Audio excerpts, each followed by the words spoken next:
जिसने आजकल हर जगह बहस छेड़ रखी है। हाँ, बोर्ड रूम से लेकर डाइनिंग टेबल तक हर जगह बस यही चर्चा है। बिल्कुल। और विषय है आर्टिफिशियल इंटेलिजेंस यानी एआई और काम का भविष्य।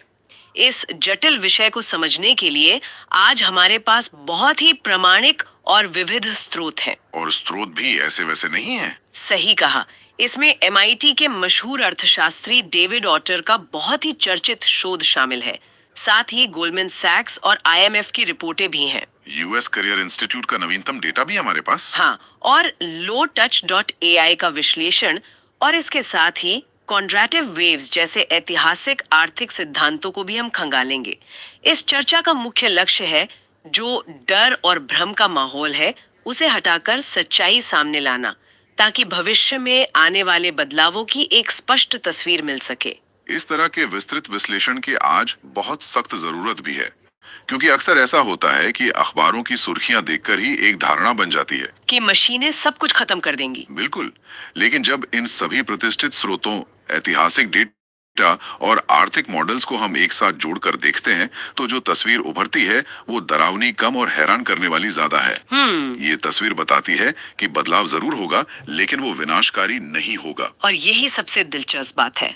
मतलब एक आम धारणा बन चुकी है कि एआई हर क्षेत्र की नौकरियां पूरी तरह से खत्म कर देगा। लेकिन क्या हो अगर ये तकनीक असल में मिडिल क्लास को यानी मध्यम वर्ग को फिर से खड़ा करने का सबसे बड़ा औजार साबित हो। ये बहुत ही बड़ा दावा है ना?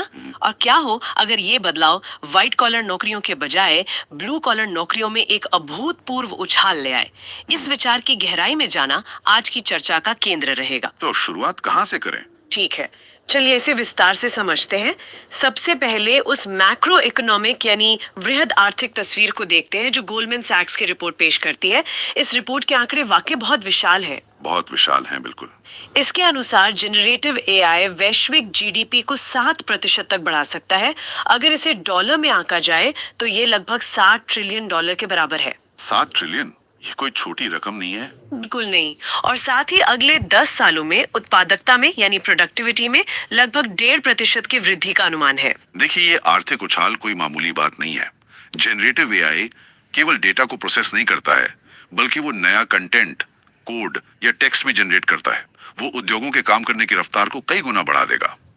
रफ्तार तो बढ़ेगी, लेकिन जैसा कि अर्थशास्त्र का नियम है, हर बड़े बदलाव की एक कीमत होती है।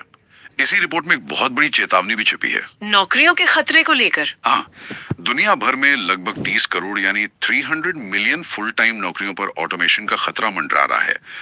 ये एक ऐसा आंकड़ा है जिसे कोई भी नजरअंदाज नहीं कर सकता। इस खतरे को लो टच डॉट आई की रिपोर्ट और भी बारीकी से समझाती है। उनका डेटा बहुत स्पष्ट रूप से दिखाता है कि सबसे ज्यादा खतरा व्हाइट कॉलर नौकरियों पर है, यानी जो ऑफिस में बैठकर काम करते हैं। सही। औसतन लगभग 30% व्हाइट कॉलर काम ऑटोमेट हो सकते हैं। अगर कुछ खास पेशों की बात की जाए तो मेडिकल सेक्रेटरी की नौकरी 40% तक और बिलिंग क्लर्क की नौकरी 38% तक खतरे में है। इसका कारण समझना भी बहुत मुश्किल नहीं है। हाँ, क्योंकि इन पेशों में बहुत सारा काम डेटा एंट्री, शेड्यूलिंग और रूटीन कागजी कार्रवाई का होता है, जिसे जनरेटिव एआई बहुत आसानी से कर सकता है। और वो भी बिना किसी गलती के। बिल्कुल। यहाँ तक कि मेटा के सीईओ ने भी अनुमान लगाया है कि मिडिल लेवल के सॉफ्टवेयर इंजीनियरों के कोडिंग के काम को एआई रिप्लेस कर सकता है। ऐसे आंकड़े किसी को भी बेचैन कर सकते हैं। ये बेचैनी बहुत स्वाभाविक है। जब भी कोई नई और इतनी शक्तिशाली तकनीक आती है, तो शुरुआत में हमेशा ऐसा ही लगता है कि अब इंसानी श्रम की जरूरत ही नहीं रहेगी, जैसे सब कुछ मशीनें ही कर लेंगी। बिल्कुल। लेकिन अगर हम इसे बड़े परिप्रेक्ष्य से जोड़कर देखें, तो इतिहास कुछ और ही कहानी कहता है।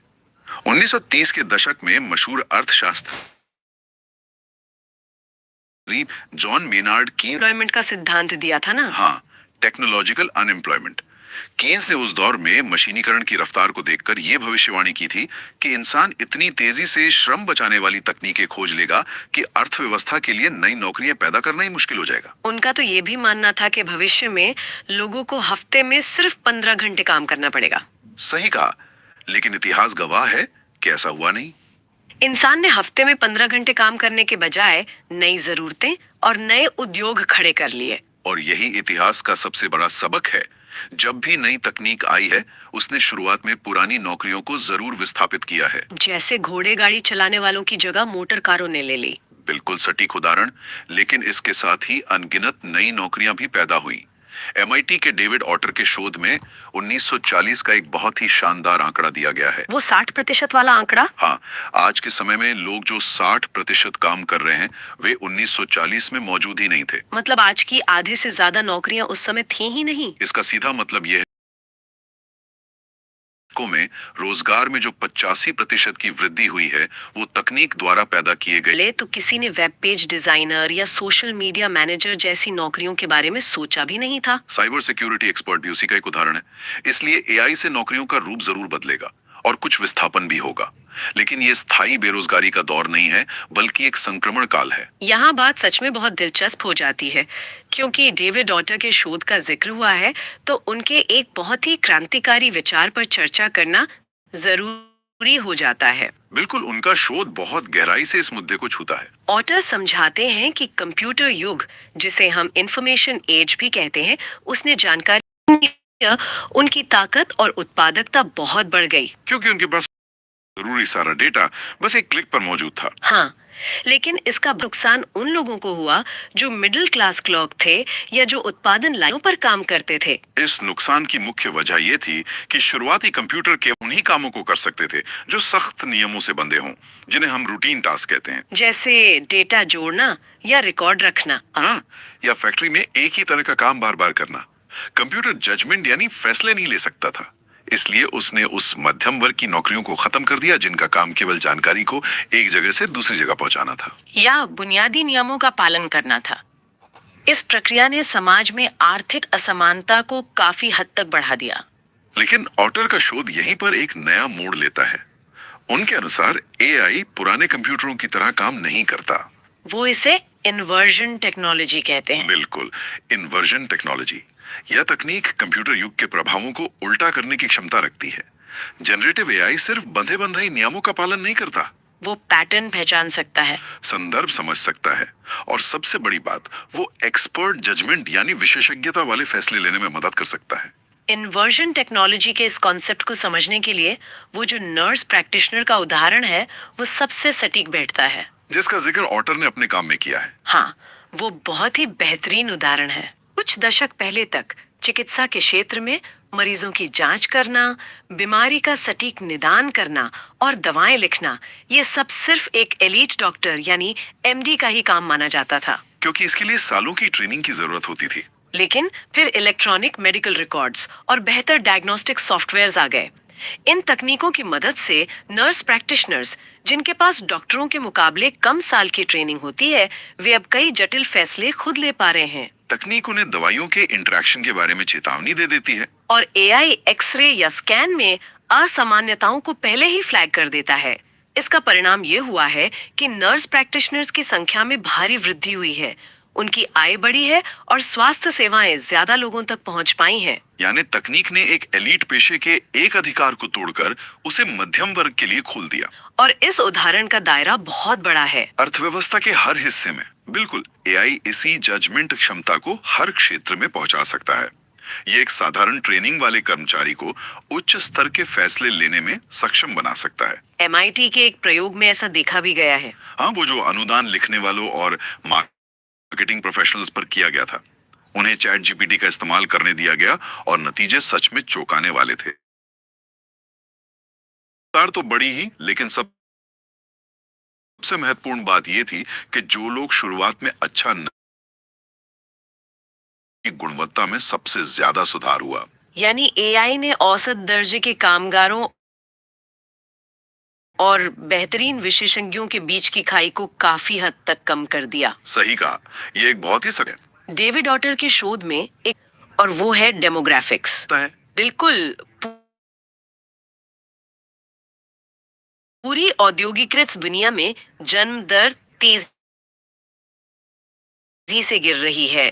चीन, यूरोप, दक्षिण कोरिया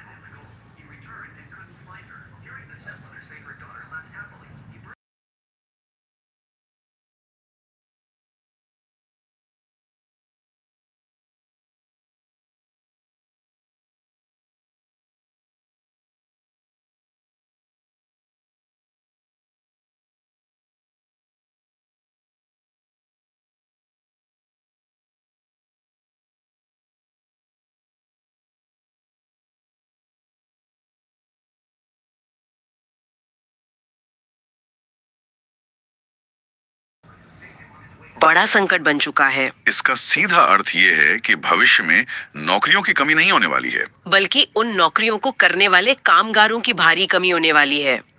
2053 में जो लोग 30 साल के होंगे वो आज पैदा हो चुके हैं। दुनिया अचानक से रातों रात नए इंसान तो पैदा नहीं कर सकती। यही तो बात है। ऐसे में एआई इंसानों का दुश्मन नहीं बल्कि एक अनिवार्य जरूरत बन जाता है। जापान का उदाहरण स्थिति को बहुत अच्छी तरह से स्पष्ट करता है। वहाँ क्या हो रहा है? वहाँ कामगारों की इतनी ज्यादा कमी हो गई है कि कई रिटेल स्टोर्स को अपने काम के घंटे कम करने पड़े हैं।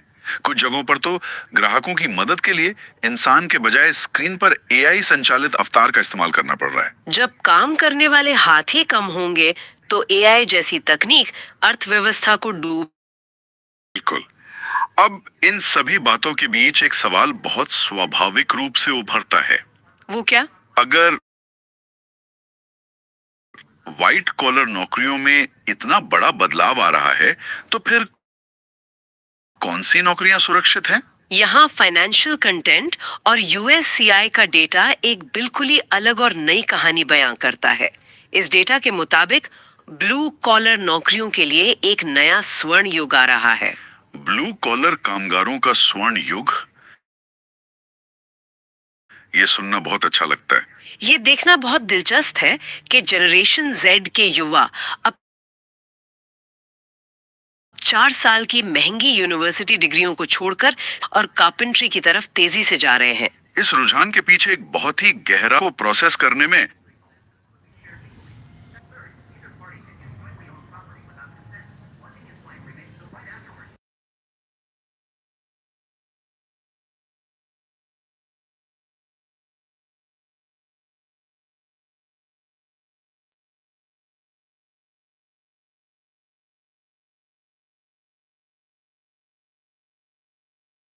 बहुत ही गहरा वैज्ञानिक कारण छिपा है। एआई और रोबोटिक्स डेटा को प्रोसेस करने में या स्क्रीन पर शतरंज खेलने में इंसानों से कहीं आगे निकल चुके हैं। लेकिन जब बात इंसानी हाथों की महारत की आती है, हाँ, मैनुअल डेक्सटेरिटी और अप्रत्याशित भौतिक दुनिया में काम करने की बात आती है तो मशीनें अभी भी बहुत पीछे हैं। भौतिक दुनिया में हर स्थिति अलग होती है, कोई एक तय नियम नहीं होता। लेकिन इसका मतलब ये कतई नहीं है कि ब्लू कॉलर काम तकनीक से अछूता रहेगा। एआई इस काम को खत्म नहीं कर रहा बल्कि इसे ऑगमेंट कर रहा है। यहाँ सबसे दिलचस्प बात यह है कि ऑगमेंट करने का मतलब है क्षमता को और बेहतर बनाना। सोचिए एक ऐसे इलेक्ट्रिशियन के बारे में जो ऑगमेंटेड रियलिटी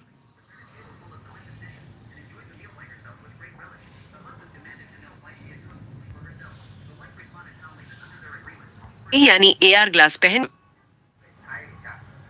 सर्किट डायग्राम और एआई द्वारा सुझाए गए समाधान दिख रहे हैं।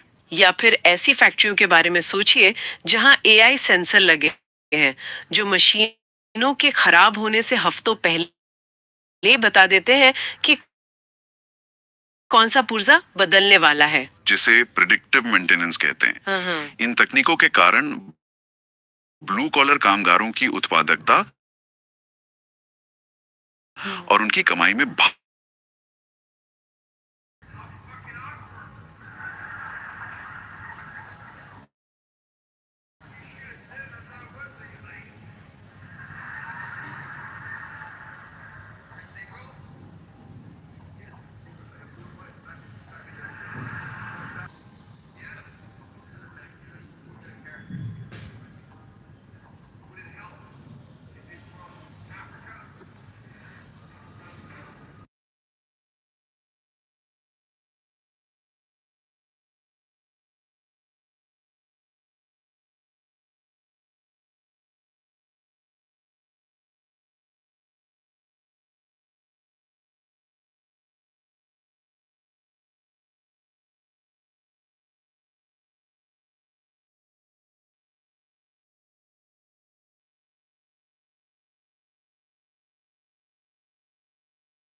प्रेडिक्शंस कहते हैं। इन तकनीकों के कारण ब्लू कॉलर कामगारों की उत्पादकता और उनकी कमाई में संदर्भ में यूएस करियर इंस्टीट्यूट की रिपोर्ट के आंकड़े, उन्होंने 65 ऐसी नौकरियों की एक विस्तृत जिन पर एआई का रिस्क 0% है। 0%, यानी ये नौकरियां पूरी तरह से सुरक्षित हैं। हाँ, इस सूची में सबसे ऊपर। We've all seen the doom and gloom headlines lately. I mean, if you spend even 5 minutes scrolling through your feed, you are completely bombarded with this narrative that we are basically hurtling toward a totally jobless future. Oh, absolutely. It's everywhere. Right. You've got Jeffrey Hinton telling people to go get a job in plumbing, and Elon Musk predicting that AI is the most disruptive force in history and will eventually make all labor optional. It's that classic end of work scenario. Yeah, it really is the prevailing anxiety of the decade right now. This whole idea that human labor is just, well, that it's about to become entirely obsolete. But that's exactly why I wanted to pull this specific stack of research for today's deep dive, because we're looking at some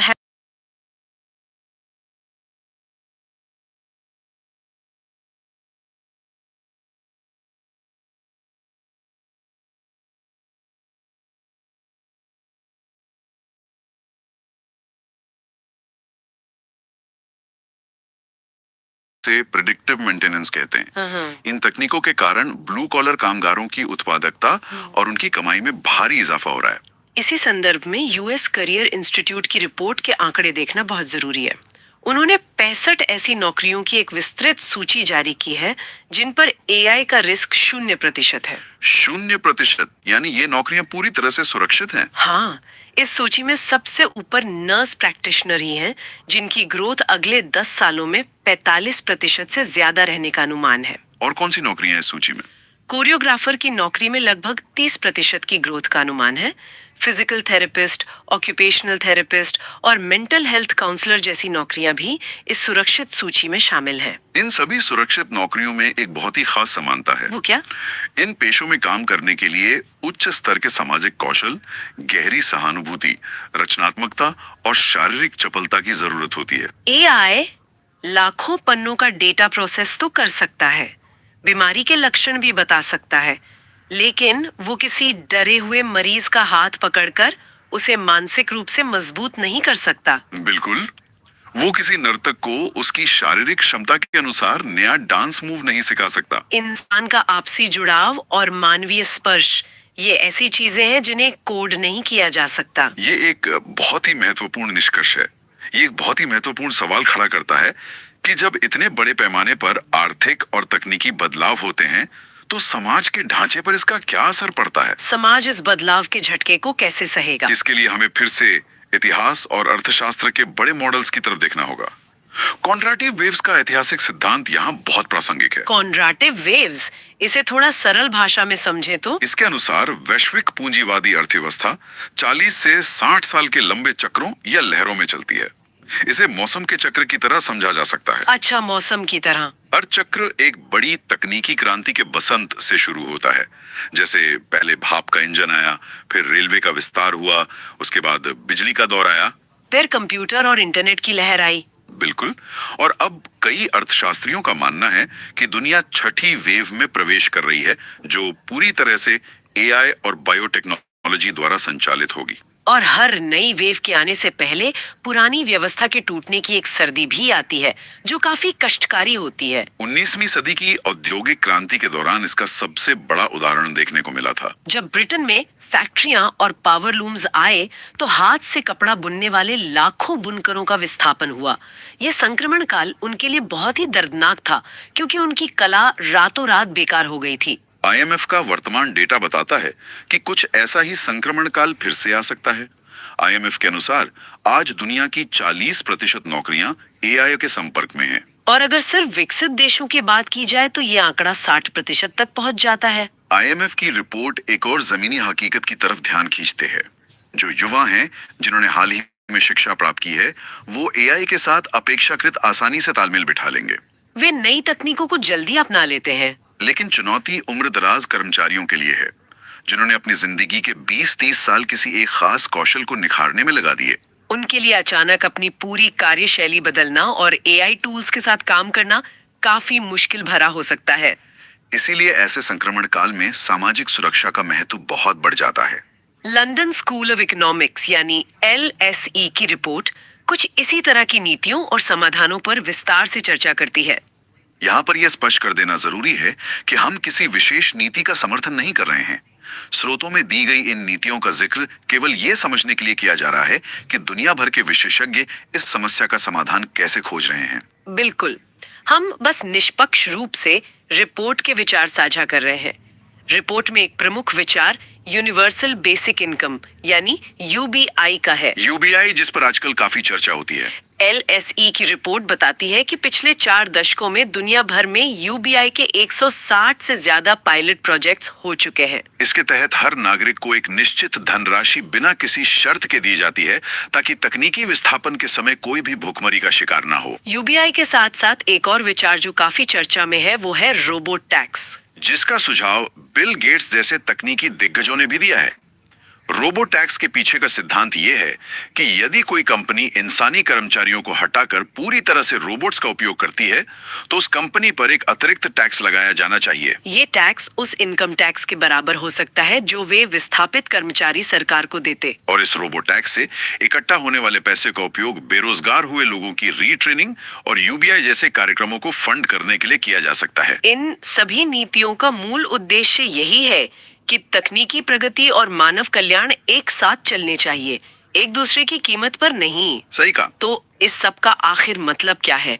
इस पूरी चर्चा को समेटते हुए अगर इन सभी प्रतिष्ठित स्रोतों, ऐतिहासिक डेटा और आर्थिक मॉडल्स का सार निकाला जाए तो ये स्पष्ट हो जाता है कि AI कोई ऐसा राक्षस नहीं है जो इंसानों की अहमियत को खत्म कर देगा। बिल्कुल नहीं। डेविड ऑटर के शोध को ध्यान में रखते हुए इसे एक बहुत ही बेहतरीन और रोजमर्रा के उदाहरण से समझा जा सकता है। AI को उस YouTube ट्यूटोरियल की तरह देखा जा सकता है जो ये सिखाता है कि घर की वायरिंग कैसे बदली जाए। ये उदाहरण बहुत ही सटीक है।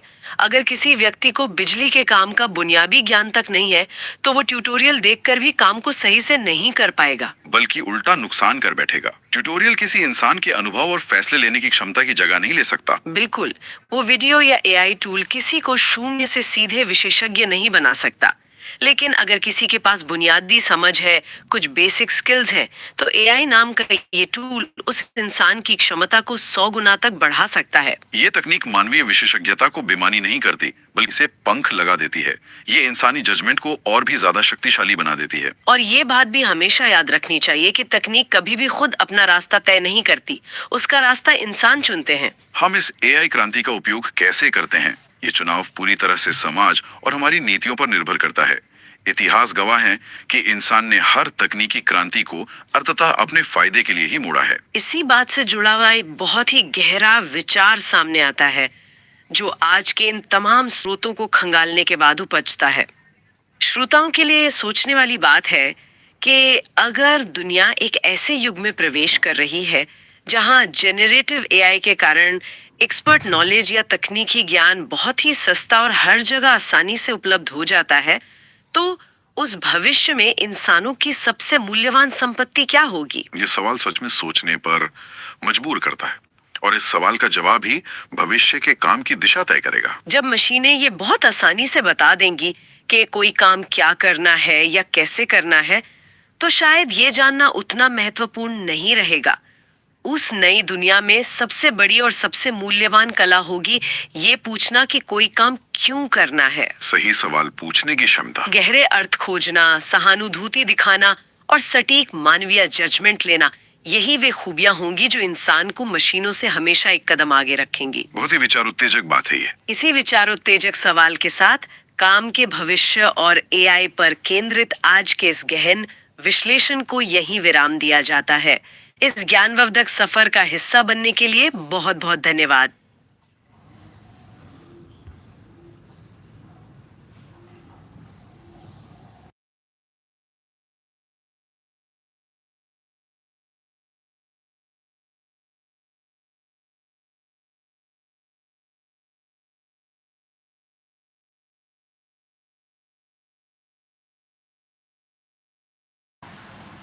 All seen the doom and gloom headlines lately. I mean, if you spend even 5 minutes scrolling through your feed, you are completely bombarded with this narrative that we are basically hurtling toward a totally jobless future. Oh, absolutely. It's everywhere. Right. You've got Jeffrey Hinton telling people to go get a job in plumbing, and Elon Musk predicting that AI is the most disruptive force in history and will eventually make all labor optional. It's that classic end of work scenario. Yeah, it really is the prevailing anxiety of the decade right now. This whole idea that human labor is just, well, that it's about to become entirely obsolete. But that's exactly why I wanted to pull this specific stack of research for today's deep dive, because we're looking at some heavy-hitting analysis here, essays from MIT economist David Otter via the Berggruen Institute, plus a ton of data from Goldman Sachs, the IMF, and the London School of Economics. And what's wild is when you actually look at the macro labor market data, we aren't running out of work at all. No, we really aren't. Not even close. In fact, Otter's primary argument, which I find fascinating, is that the industrialized world is currently awash in jobs. Awash in jobs. Yes, exactly. We're actually facing a massive labor shortage, not a surplus. So the crisis we're dealing with isn't a lack of work to do, it's a lack of workers to do it. Which brings us right to the core mission of this deep dive today. We're talking about this concept called the great inversion. The idea that AI isn't going to just destroy the economy and leave us all destitute, but it is going to, completely flip the labor market on its head. It suggests that the whole doom and gloom narrative actually misses the mechanical reality of how this specific technology functions. Right. And to really grasp the great inversion, you have to understand that we aren't just talking about automation in the broad, vague sense. Right. It's not a robotic arm on an assembly line. Exactly. It's a very specific type of automation that interacts with human skills in a way that is fundamentally different from anything we've experienced in the last, say, 40 years. Well, let's get into that difference, because Otter draws a really sharp distinction between what computers used to do and what generative AI does now. Because for the last few decades, the whole computer era was basically all about rules, right? Think about the pre-AI computing era. It was entirely defined by explicit instruction. If you could sit down and write a rigid rule book for a task, step 1, step 2, step 3, a computer could do it infinitely faster and way cheaper than a human ever could. And that's exactly why we saw the hollowing out of the middle class over the last few decades. Precisely. Because those mid-level, middle-skill jobs, things like bookkeeping, clerical work, basic assembly line manufacturing, they were essentially rule-following jobs. We call that mass expertise. It was valuable, sure, but it was highly procedural. So once you coded the procedure into the software, the human worker was just totally redundant. Yeah. But, and this is the critical pivot here, computers were historically terrible at tacit knowledge. Which connects perfectly to Polanyi's paradox. The philosopher Michael Polanyi basically coined this by saying, we know more than we can tell. Yes. It's such a great concept. You can instantly recognize your mother's face in a crowded room. Right. Immediately. But try to write down the explicit rules or a line of code that explains exactly how you did that. You can't. You just know it. Right, it's intuitive, it's tacit. And for a very long time, economists just assumed that any job requiring that kind of judgment or intuition was permanently safe from automation. And that is exactly where generative AI just completely broke the model. Because it doesn't follow rules. Otter uses this analogy in their research that I just love. He says traditional software is like a classical musician. It plays the sheet music perfectly every single time without deviation. But AI is a jazz musician. It riffs. Yeah. It improvises based on the vibe. It doesn't actually know the rules in the strict programming sense. It just learns massive patterns and hums a totally new tune that sounds an awful lot like the old ones. But see, here's what I find a little unsettling about that analogy. If AI is a jazz musician, that means it's coming for the improvisational jobs. The jobs we always thought were elite because they required that complex human judgment. We're talking about doctors diagnosing a weird, overlapping set of symptoms, or corporate lawyers crafting a unique, persuasive argument. And that right there is the inversion. The previous wave of technology attacked the middle and the bottom of the labor market. This new wave attacks the top. It goes straight for elite expertise. We're already seeing software that can pass the bar exam with flying colors or accurately diagnose incredibly rare diseases. Which are high education, high wage roles that rely entirely on that tacit knowledge we just talked about. Exactly. So if the robots are coming for the doctors and the coders and the lawyers, how is this not a total disaster? If you devalue the most expensive, highly trained skills in the market, doesn't the economy just kind of collapse? It definitely feels that way intuitively, yeah. But economic history actually suggests something entirely different. It's all about scarcity. Think about it. Why is a top-tier lawyer or a specialist surgeon so incredibly expensive to hire right now? Well, because there aren't many of them, it takes, what, 12 years of school and grueling residency to make one specialist? Right, the expertise itself is incredibly scarce. What AI does is it democratizes that expertise. It doesn't necessarily replace the expert entirely. Instead, it allows people with much less rigorous traditional training to perform at a near expert level. It drastically lowers the barrier to entry. Okay, I want to drill down on this idea because democratizing expertise sounds like one of those nice corporate buzzwords tech CEOs throw around, but does it actually play out that way in the real world? Because the stack of sources included a really interesting study by Brynjolfsson regarding customer service agents that seem to back this up with hard data. Oh, that study is arguably the strongest empirical evidence we have so far on this dynamic. They looked at over 5,000 customer support agents, and they gave half of them an AI assistant that was based on a generative pre-trained transformer. And crucially, just to be clear for you listening, this wasn't a chat bot talking directly to the customer. It was a co-pilot. It was whispering in the ear of the human agent, right? Correct. It was sitting in the background, analyzing the live chat history, suggesting the best responses, and even interpreting the frustrated customer's sentiment in real time. And the results were just staggering. The novice agents, these are people with just a few months on the job, saw their productivity jump by 35%. 35% is a massive leap for any metric. It is huge. But the how is the really interesting part. The AI essentially leveled them up overnight. Normally, a novice takes about 10 months of grinding to reach the proficiency and speed of a veteran agent. But with the AI co-pilot, they got there in 3 months. It completely compressed the learning curve. So the AI basically took the tacit knowledge of the very best agents, the successful jazz riffs, if you will, and just handed that script to the rookies. Yes. And interestingly enough, the top performing agents, the seasoned veterans, they didn't see much of a gain at all. Really? Yeah, in some cases, the AI was actually a slight distraction for them because they already knew exactly what to do. But for the bottom 80% of the workforce, it was an absolute superpower. The study even noted it reduced instances of customer rage and significantly lowered employee quit rates. Which makes sense. If you feel competent at your job, you're less likely to quit out of stress. And we saw something super similar in the writing study with ChatGPT, didn't we? It wasn't the Pulitzer Prize winners who benefited the most from using it. It was the weakest writers in the test group. Exactly. Yeah. It dramatically narrowed the gap between the average worker and the star performer. In the coding world, there was data showing GitHub Copilot made programmers 56% faster. But again, the relative gain is almost always highest for those who are still mastering the basic syntax of the language. So if we project this out across the whole economy, the core argument is that AI could actually rebuild the middle class by allowing middle-skill people to do high-skill work. Think about nurse practitioners for a second. This is a pre-AI example, but it fits the model perfectly.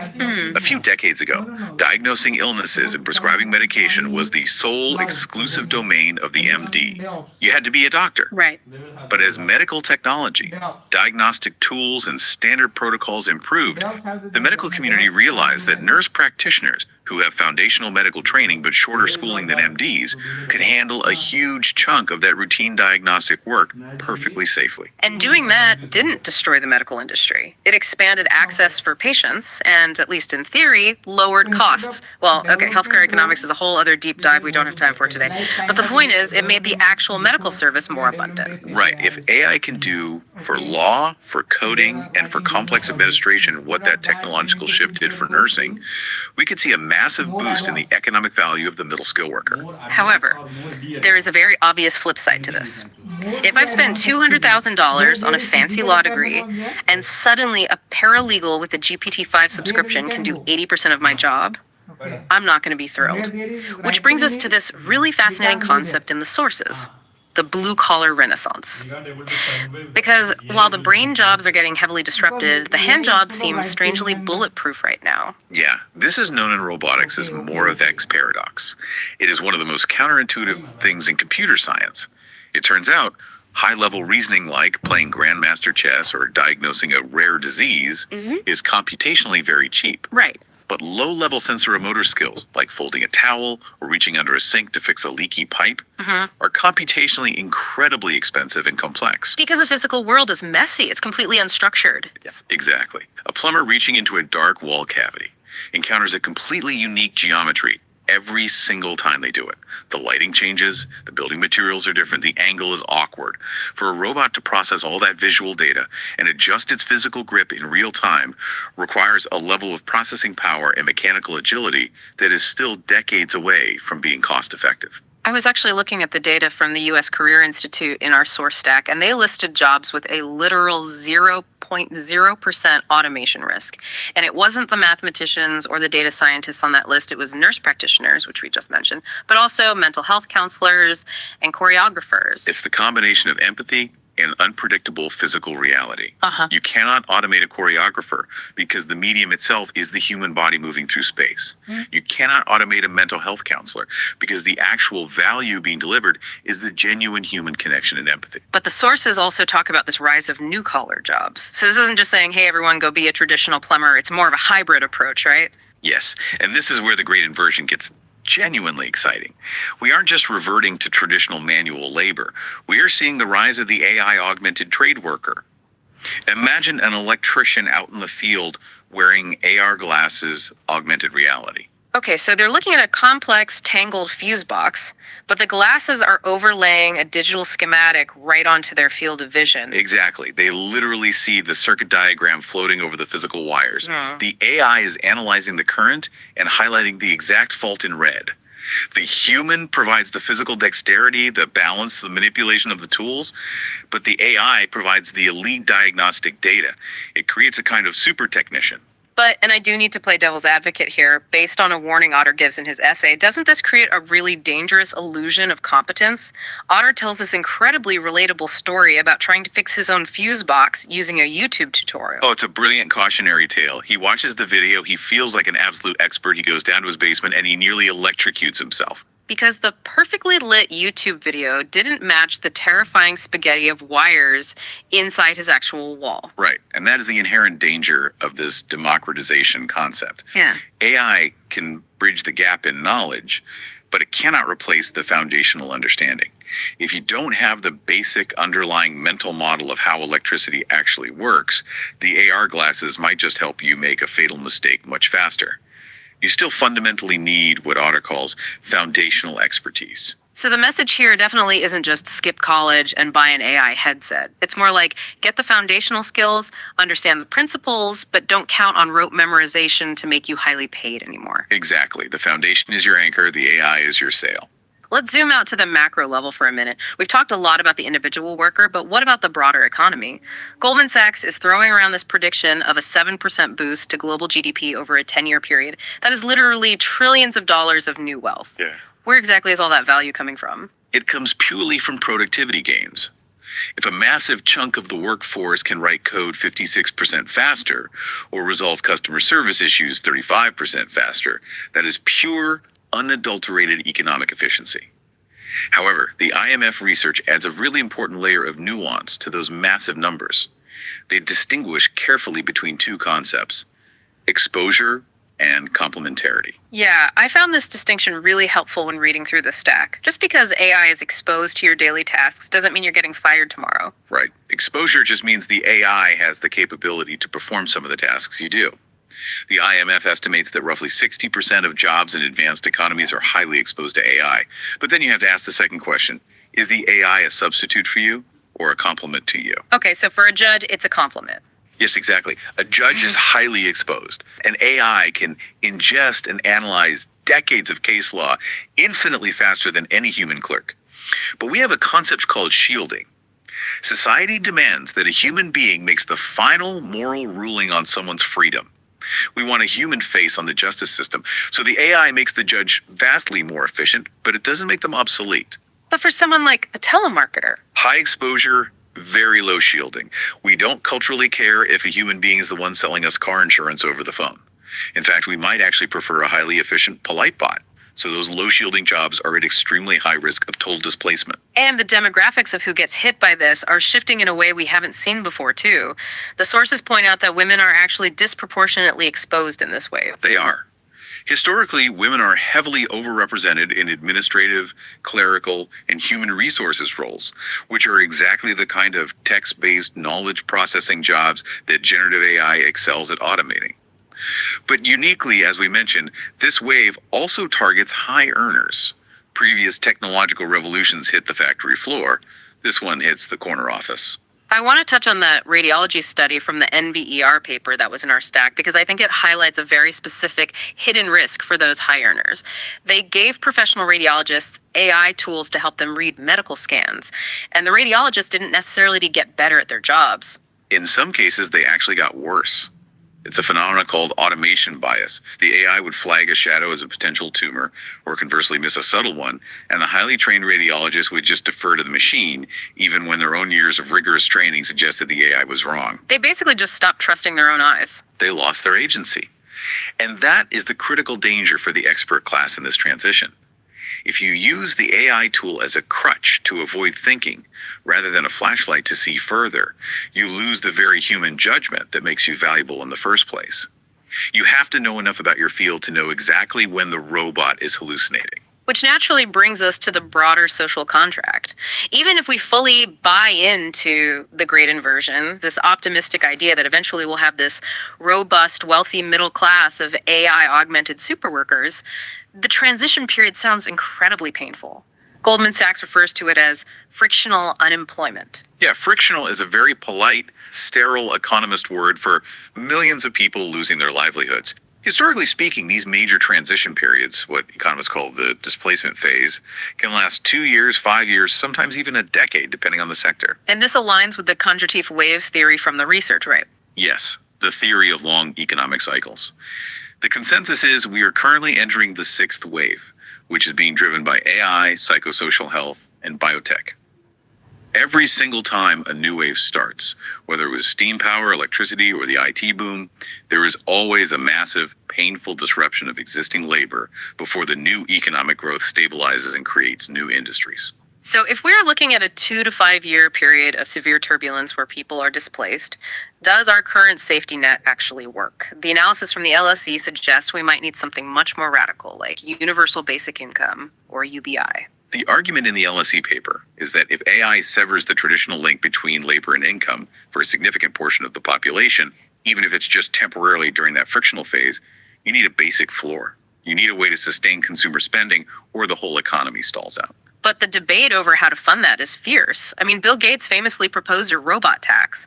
The logic being, if a company uses a robot or an AI to replace a human worker, the company should continue paying the payroll taxes that the human would have paid. It sounds totally logical and fair to the average person, but macroeconomists generally hate it. If you explicitly tax the robots, you heavily disincentivize companies from investing in the very technology that drives the productivity growth in the first place. You basically strangle that 7% GDP boost before it even happens. So what's the viable alternative then? Just a massive consumption tax? That's the primary counterargument, yeah. You let the robots run wild, you let them generate massive corporate profits and unprecedented efficiency, and then the government heavily taxes the consumption or levies taxes on corporate dividends at the other end to fund the UBI. But politically, trying to pass a massive national consumption tax or a massive dividend tax in today's climate is incredibly difficult. It really seems like we are just institutionally unprepared for this. I was looking at the IMF's AI Preparedness Index, and while the advanced economies have the digital infrastructure ready for the tech, nobody seems remotely ready for the social fallout. That is the primary worry right now. Developing economies face one type of risk. They might just miss the wave entirely because they lack the broadband and foundational infrastructure, leaving them further behind. But advanced economies risk a severe crisis of internal inequality. If the tech owners and the AI-augmented winners capture all the financial gains from that 7% growth, and the displaced clerical workers get absolutely nothing, you have a historical recipe for intense social unrest. So we've covered the technology, we've gone through the economics and the political hurdles.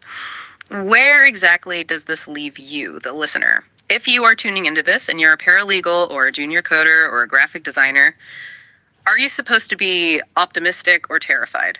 I think the ultimate takeaway from Otter's work and the broader data is a sense of cautious optimism. We really aren't facing a jobless dystopian future. What we are facing is a massive structural reshuffling of where value comes from. So the things that used to make you elite rote memorization, incredibly fast calculation, strict rule following, those are just becoming free commodities. Correct. But the things that make you fundamentally human, deep empathy, complex moral judgment, understanding nuanced context, physical adaptability in messy environments. Those are rapidly becoming the premium assets in the market. It all goes back to that core idea of human agency. Otter wrote a line in his essay that stuck with me. AI will not decide how AI is used. That right there is the perfect antidote to inevitabilism. We so often talk about technology like it's the weather, like it just rolls in and happens to us and we just have to bring an umbrella. But it doesn't. We actually have a choice in how we deploy this. We can use AI to intentionally de-skill labor to turn everyone into a totally mindless, low-paid button pusher. That's the Mad Max scenario. Or we can choose to use it to extend expertise, to let the nurse do the doctor's routine work, to let the apprentice do the master's work. It's a deliberate choice between replacing human potential and augmenting it. And that leads to the final, most important question every listener really needs to ask themselves today. The question isn't, will AI do my job? Because the honest answer is, yes, it will absolutely do parts of it. So the better question is, which parts of your job should remain human? Which parts of your daily work require a conscience, a warm handshake, or a moral weight that a machine simply cannot and should not carry? that's the shielding the IMF talked about. That's your safety mode for the next decade. Exactly. Build your career inside the shield and just use the AI for everything else outside of it. I absolutely love that framing. Use the tool, don't become the tool. Thank you so much for unpacking all this heavy research with us today. Oh, it was my pleasure. And to you listening, thanks for taking this deep dive with us. Take that thought about what makes your work human, mull it over, and we'll see you on the next one.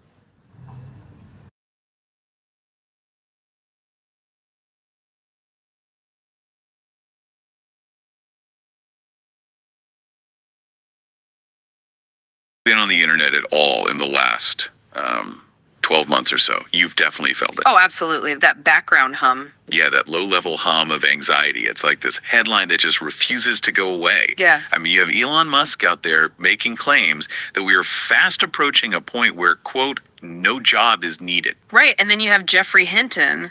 The literal godfather of AI. Exactly. You have him essentially advising people to go get a job in plumbing because the assumption is that the digital world is just going to collapse under the sheer weight of automation. It really feels like the narrative is totally locked in at this point. You know, the robots are coming, our skills are basically obsolete, and we all just sitting around waiting for the pink slip. It's what you might call the inevitabilism trap. It's this incredibly overwhelming feeling that the technology is the one driving the car and we are just passengers in the back seat. Hoping we don't go off a cliff. Right. And it's a highly persuasive story, honestly, because it plays directly on our deepest fears about losing relevance. Exactly. But, and this is why we are doing this deep dive today, we are looking at a stack of research that completely flips that narrative on its head. It really does. We are digging into the work of MIT economist David Otter, along with some pretty heavy-hitting data from Goldman Sachs, the IMF, and some really fascinating field reports on the future of the trades. And the overarching mission here, what we really want to unpack for you today, is Otter's argument that AI isn't necessarily a job destroyer. He uses a very specific term for it. Which I absolutely love, by the way. He calls it an inversion technology. Right. It's a very counterintuitive idea when you first hear it, but honestly, it's probably the most hopeful thing I've seen in the economic data in a really long time. So let's lay out the core thesis here. What exactly is the inversion? Well, the problem is we're looking at the last 40 years of computerization, and we're just assuming AI is going to be the exact same thing, just faster, like it's more of the same. But Otter argues that AI works fundamentally differently than the software we used in the 90s or the 2000s. And because the mechanism is different, the effect on the labor market is different. It's moving us away from that inevitabilism and giving us back some agency. Exactly. We can actually use this as a tool to rebuild the middle class. Okay, so inversion technology. It sounds a bit like, I don't know, a plot device in a Christopher Nolan movie. It does. But before we get into the actual mechanics of how it works, we should probably understand what exactly it's inverting.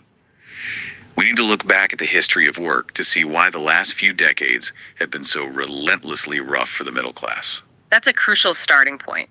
To see where we're going, we really have to look at the three big eras of expertise. So start with the pre-industrial era. Think of the artisan, the blacksmith, the wheelwright, maybe the glass blower. The village expert, like the specific person you went to because literally nobody else in town could do what they did. Precisely. If a blacksmith was making a musket in, say, the year 1700, Every single part of that musket was unique. You couldn't just take a trigger from one gun and seamlessly fit it onto another. Because there were no interchangeable parts yet. Right. It required what economists call procedural skills combined with deep expert judgment. You know, the blacksmith had to know the exact heat of the fire just by looking at the color of the flame. They had to know the literal feel of the metal. Which is incredibly high skill, but also really slow and very expensive. And because it was slow and expensive, most average people just couldn't afford high quality goods. Which sets the stage for the next era. Right. Then the Industrial Revolution just kicks the door down and brings us mass expertise. This was the massive shift where we figured out how to take those complex artisan tasks, like building a gun or a car, and break them down into tiny, highly repeatable steps. You didn't need to know how to forge the barrel or build the whole engine anymore. You just needed to know how to, tighten 3 specific bolts on the left door as it went by. Which, yes, sounds terrible for the soul. Doing the exact same motion 10,000 times a day is grueling. But economically, it was revolutionary. It created the modern middle class. It did. It meant that people who just had basic literacy and basic numeracy could get a stable, well-paying job. They didn't need a 7-year apprenticeship to be economically useful anymore. They just needed to be able to follow the steps. It democratized consumption, but it heavily standardized labor. Okay, so we have the artisans, then we have the factory workers, and then we hit the information age, the whole pre-AI computer era, and this is where the story gets really tricky for that same middle class. Yeah. Because computers came in and they started doing all the routine stuff. Yes, this is the era of the hollow middle, and it's really important for you listening to understand this dynamic. Traditional computing, so we're talking Excel spreadsheets, databases, even early factory robotics, they are strictly rule-based. They're logic machines. Yeah. If this, then that. Exactly. So any job that was routine and rule-based, it got automated. So we were talking about filing, basic bookkeeping, assembly line sorting, travel agents, telephone operators. All of those middle skill routine jobs. But notice who did not get automated in that specific wave.